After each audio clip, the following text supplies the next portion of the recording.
so mean. You get your foot back here. Where are they? They're all the way over there. Mày khùng quá.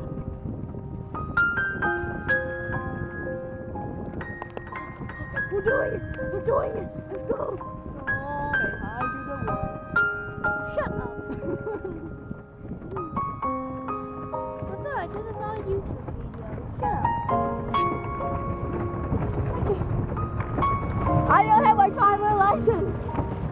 Everybody abandon the ship. Let's start with you.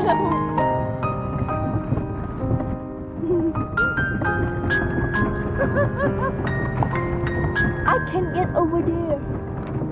Tại nó vòng vòng quá. Cho mình rồi. Do what you mean. You're our only saver. I'm the only one. I have the power. Use your mind power. Mind power. I remember that, yeah, it was like, I have the power. And then something, oh yeah, She-Man. It was like a woman and a man. She-Man. He's bird. I'm she-bird.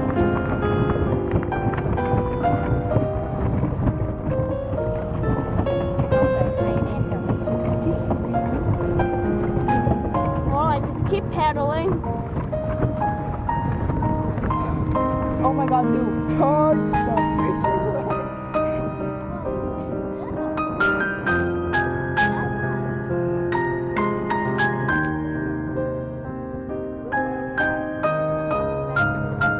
No idea. They teach us how. Teach us how. Just do this thing. I'm just gonna come back.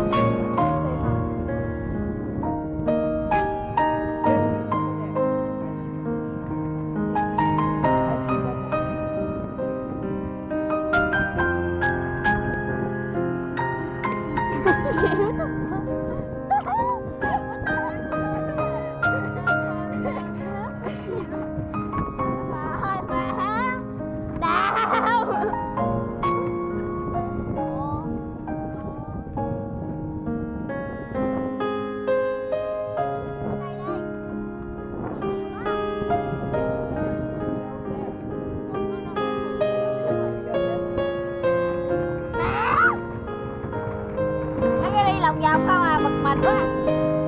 Con muốn thấy mình trắng hết trời. Ghê quá. Do you mind? No, she don't mind. Các bạn đi lòng vòng không à? Mẹ có đạp đâu, con đạp không à? No! No! Sao nó không đi thẳng, nó đi vòng vòng vậy à? Bẻ qua này, nó chạy qua này. Sao đâu? Hey! Hey! Calm down! Calm your shit! Coi nhóc đó kìa. Cái này á, Dũng. Em nào là bẻ tay bên đó, xong rồi nó vừa ấy rồi lại, đúng không? Thì nó vậy đó. Nhưng rốt cuộc nó đi vòng vòng! Đâu? Tật mình đó à! Cái kia kìa. Calm your shit, you bastard! Oh my goodness!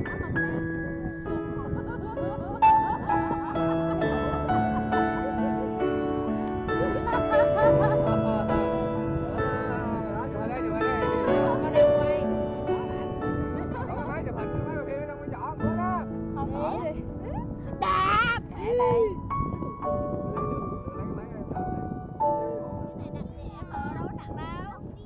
Cũng không nặng gì lắm. Nãy giờ con đạp không à?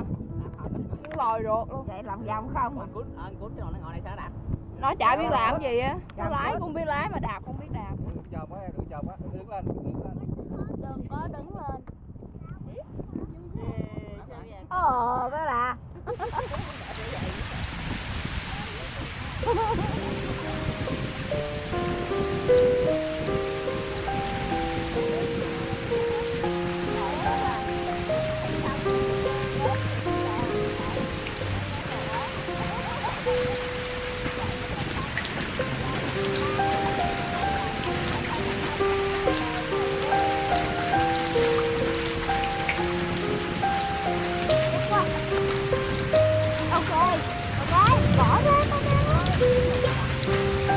We're doing it! We're going! Nó chậm quá.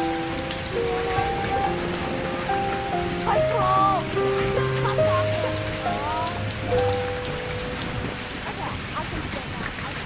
để không bỏ lỡ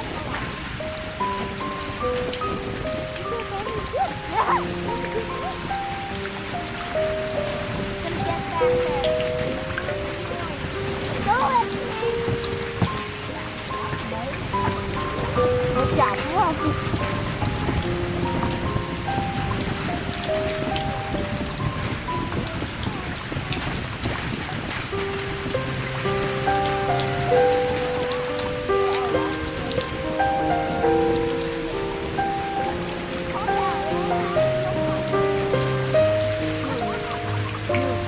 video hấp dẫn.